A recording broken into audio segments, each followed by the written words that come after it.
أقم الصلاة بوقتها وانهض إذا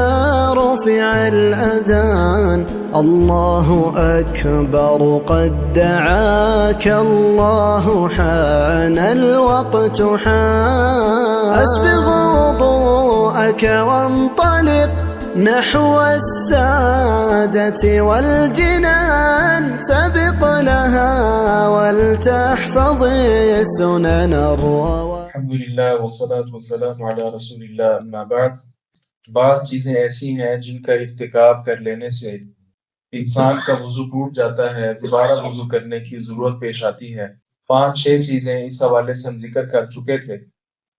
एक चीज़ ये भी है कि जब आदमी गहरी नींद सो जाए, उस वक़्त भी जब वो दोबारा बेदार हो तो उसे नए सिरे से वुज़ू करना चाहिए, क्योंकि जो गहरी नींद होती है ये ज़्यादातर इंसान जब टेक लगाता है उस वक़्त सोता है तब आती है, या फिर इंसान जब लेट कर सोए उस वक़्त ये कैफियत पैदा होती है कि हवास कायम नहीं रहते। तो आदमी को मालूम नहीं कि इस सूरत में जब वो सोया रहा इस दौरानिये में तो उसका वुज़ू टूटा या नहीं टूटा, खास आज़ा पे कहीं हाथ लगा नहीं लगा। तो चूंकि इंसान को ये मालूम ही नहीं, लिहाजा शरीयत ने सोने को नवाक़िद वुज़ू में से शुमार किया।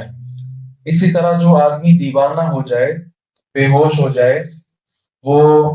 किसी नशे की वजह से हो या गम की वजह से बेहोश हो जाए या किसी भी तरह ये आरिज़ा पेश आ जाए,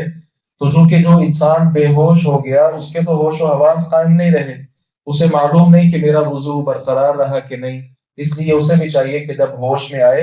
तो दोबारा वुज़ू करे और फिर नमाज वगैरह की वो अदायगी करे। अल्लाह ताला से दुआ है बारी ताला हक बात को समझने और उस पर अमल पैरा होने की तौफीक अता फरमाए।